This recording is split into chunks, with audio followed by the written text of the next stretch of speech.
Hey, and welcome to another episode of the Blue Screen Brothers.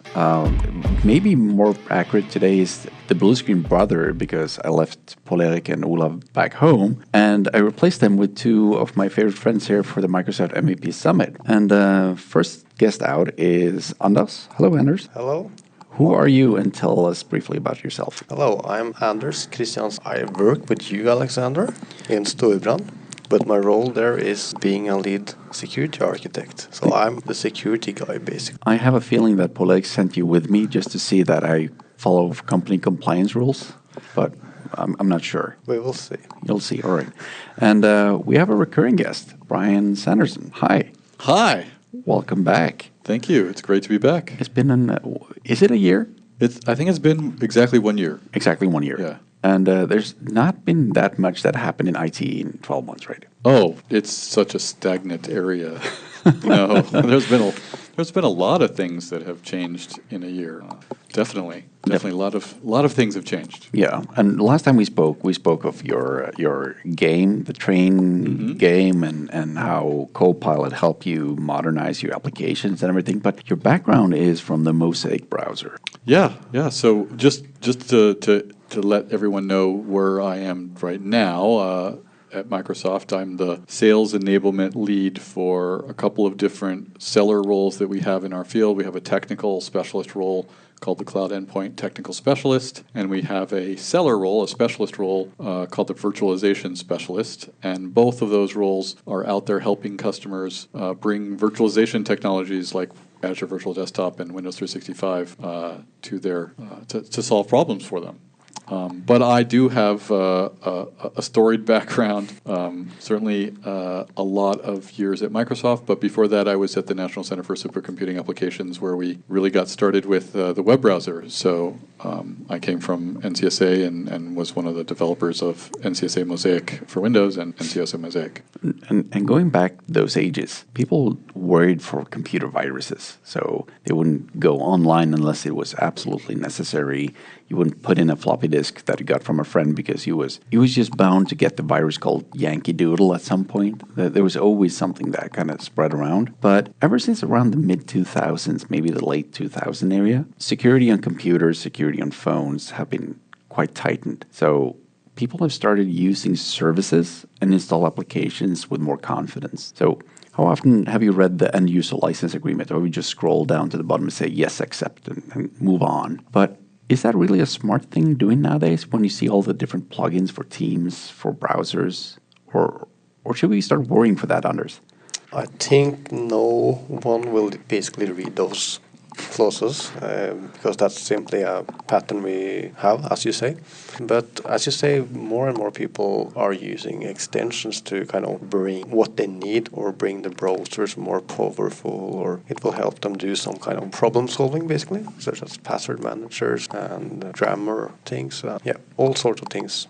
And that is a common problem, basically, because extensions is basically just files and they can be malicious. We have a lot of examples on extensions being malicious, like they posing as adware, basically, and they are actually malicious and tracking your cookies, etc., and stealing your credentials. And what's the difference between malicious software and intentional using of the same services? It's quite hard to differentiate on that, because if you get a plugin that creates a picture collage and they steal the pictures and sell them to a third-party vendor, is it the selling part that is malicious, or is it that you're not aware of it that is malicious? That's kind of tricky. That is very tricky. Because the intent might be the same, but if it's, hey, by uploading these pictures and creating that picture collage or doing whatever you want to, you might not know that they can share the pictures or sell them to third-party vendors for advertising companies, or if you go to Pixabay or some other sites that might sell the pictures. But is it the part that you're not knowing that's malicious? Or is it the action itself that is malicious? That's kind of tough. But do we see a lot of those? You mentioned password integrators, password assistance plugins. Yeah, imagine you have a malicious password manager, then it will basically get hold of all your data, or it can possibly get all your data. But the recent example here is kind of Roblox extensions. That's a gaming platform for kids mostly, but Are you calling me a kid? no, my daughter is a kid, and Alright. yeah, I also play Roblox. I have a profile, basically. So I had to play with my daughter. Like, please, can you play with me? Okay, I'll play. But it's actually good because then I get insights of their world, actually. And there's lots of money in that platform, in Roblox. So they're actually trying to steal the account and the credentials to get access to all of those accounts. But Roblox has tightened their security lately, so it's becoming better there as well. More parental controls and stuff like that. Last year we spoke about AI, Brian, and you see any ChatGPT plugins for browsers or Visual Studio Code? I think there is a huge proliferation of plugins and websites. Even you can even think of some websites as being a destination that a lot of people are starting to get used to. Signing up for ChatGPT is one great example. And as we move into discussing like your workplace, it kind of changes the equation. And on one hand, when you're at home and you're using your own personal data, you may still not be aware of what's happening to your personal data. I think looking at the Fitbit example where Google went and bought Fitbit, and all of your personal health data and fitness data that you thought was being used by a company with the purpose of improving your fitness is now available to a company that's making its money by targeting specific demographics and things like that. That might change your view on the use of your data, but still that's your home use. When you start going into the workplace and you're starting to use something like ChatGPT to analyze a data set, and you're uploading the data set that belongs to your company or is proprietary to your company, or sensitive data that you don't want ChatGPT to just ingest into its system and learn from it, then that's where you start to get into some danger zone. The almost shadow IT. It's the home user bringing all these things that they've learned about at home, and especially the more tech savvy people that are going and learning about all these different AI tools that are coming out. Like, it seems like every day there's a brand new AI LLM that's better than the last one, and there's all these new services, and it's very tempting to go and jump in and use those, but you have to keep in mind that whatever you're putting in there into your prompts and the data that you're feeding it to analyze or whatever is going to be used by the company that you're giving it to. So that's where I think this becomes a little bit of a... You mentioned before about the terms of service. It's almost like a difference between ethics and legality. Legally, you've signed the terms of service. You legally, whether you read it or not, signed away the rights to say that whatever you're putting in there, they can use. But you may not be aware because you didn't read that. And the question is, ethically as well, is it ethical for these companies to take your photos and then create new photos based on your photos? The weirdest experience I had was me and my mom was sitting in the sofa watching TV, and all of a sudden on the screen was visualized one of these programs that run.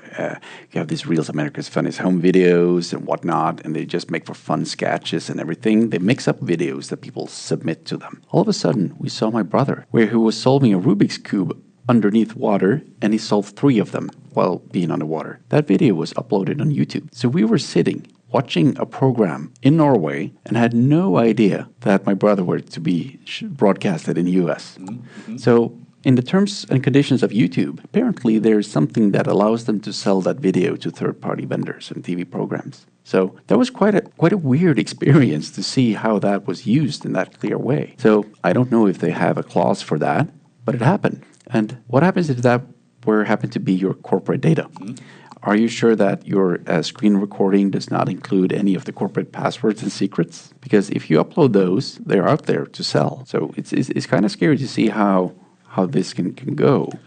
And it can get even more scary when you start thinking about VS Code and your developers starting to use plugins and I'm putting air quotes around there, like the VS Code things. I think you have some examples, Anders. Yeah, lots of devs use VS Code, and that's like a plugin-centric application. You're supposed to have plugins to get it working, or like it's becoming much more powerful with plugins. So, recent example there is AI agent, which comes with a set of different LLMs or agents you can choose to use or cannot choose to use. But when you are using those APIs and those keys, you are actually sending your data to another vendor, and you can potentially send secrets because you just basically say, hey, please, can you analyze my code? And if you have secrets in your code there, you're basically sending everything to a third-party vendor, and you really shouldn't do that. And then again, you mentioned password assistance for browsers. That is services many purchase on intention of helping them managing passwords, generating hard passwords, sharing passwords with family, etc. So sharing passwords in VS Code is probably not the problem either, but it is the intention and knowing and trusting the company, withholding the secrets, keys and passwords. That might be the trick. Yeah, but like it can be a chain of bad practices. As I said, like rookie dev you should never have secrets in code, right? But it happens, and you shouldn't send your data to some like DeepSeek and whatever. But it happens. So if a chain of events happens, you have done you have probably leaked your company information, basically, or potential more information because you leak secrets. And that reminds me of a problem, and that is the security focus is still minded in the 1998s and the early 2000s. Don't be a local admin. Don't allow them to change the clock. Don't allow them to change the wallpaper. But there's no hindering of uploading 2,000 secrets to a library or third-party plugin. So I think security awareness needs to be redefined. I think probably not for this discussion, but I think you have to start looking at some of the ways that you can, in an IT organization, clamp down a little bit on the loss of your company data through things. I have to say, since I'm a Microsoft employee, that Microsoft, for example, offers in some of its suite of security tools is ways of controlling some of that loss of company data and making sure that you are at least notified when somebody uploads data. But it is harder and harder to know what's going on. Yes, the virus, we've gotten really good at ensuring that we don't have viruses on our computers. But now the virus is now the plugins and all these proliferation of AI agents and various other tools that we're giving our data away to help us. And the virus is actually a virus. It's basically stealing tokens most likely, right? Mm-hmm. And that's the way they approaching now. It's not the old school virus. The problem might be that we are still trying to limit users from doing the stuff we've always limited them to, but we're not teaching them or tutoring them into being aware of the new threats that's out there. So remodeling the mindset might be something that many companies should look into. And you mentioned rookie developers. Are there no senior developers that upload secrets and tokens? Yeah, most definitely. But that's what you say is really important. We should have like training programs for application security, basically, and dev security. It's super important. And as we also, as defenders, we have some tools in our toolbox. We can kind of monitor and do some govern around it, but we also need to wait. You need to be productive, right? We cannot just restrict everything. That's why we need to have AI work for us. Yeah. As you know, if you think about it in terms of the IT house, we need things to work for us to help us find where are the holes in our IT infrastructure. Like have to bring an example like Security Copilot that can help you constantly monitor for security issues, because we can't be just always looking at the security logs looking for what's happening. I think also not rewarding laziness, but rewarding alertness. Way too often I get feedback or questions that they are not silly at all. But have you ever tried converting a PDF into a Word document that you can still edit them? That is not an easy task unless you have Adobe installed, like the Pro or something. But it's very easy to just go convert PDF to Word.com.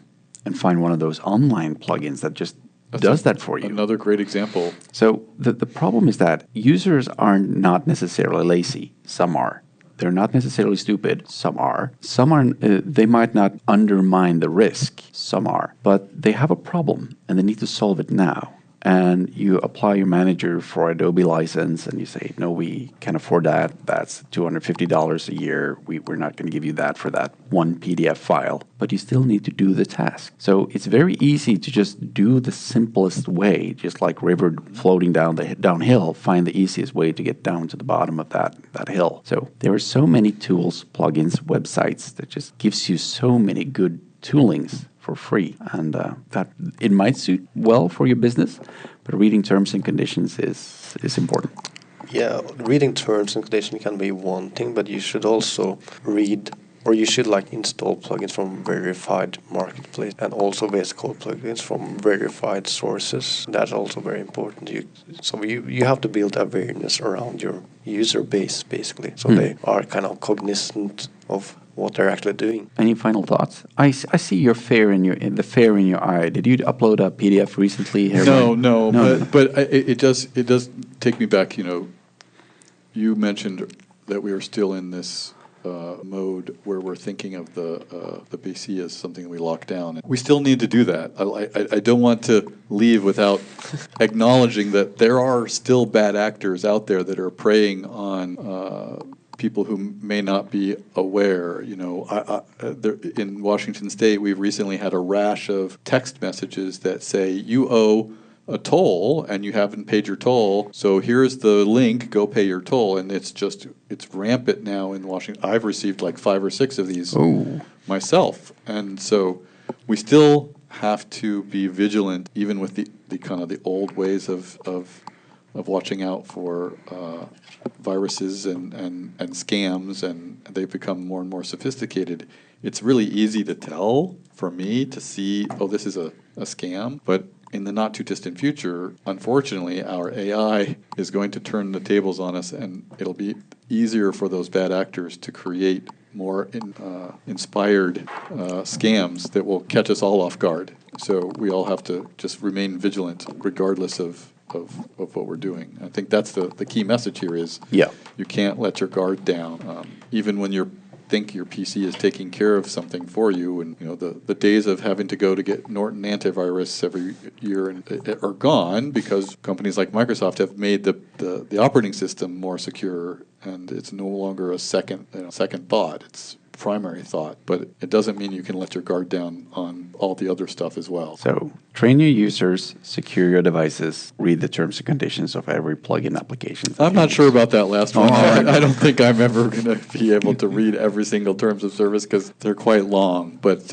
I would be an advocate for some sort of legislation or something like GDPR that's out there universally that helps us more carefully understand what is this company doing. Kind of like reading the label on a chocolate bar of what's the calories in this thing. Yeah. It'd be nice if there was a way to say, this company has these ratings and you can feel safe with this company. It's certified by a third party. You actually have sort of that rating in those edge extensions because they have stars and voting and usage and stuff, so you can get some indication of how trustworthy an extension. Until Fitbit is acquired by Google. Yeah, and there's always a risk of that an extension is sold to a malicious actor, actually. And that you can never be sure of. No. Yeah. All right, so stay alert and stay tuned for the next episode. Is that a nice way to round up this one? I think so. All right. Thanks for listening in, and take care. Take care.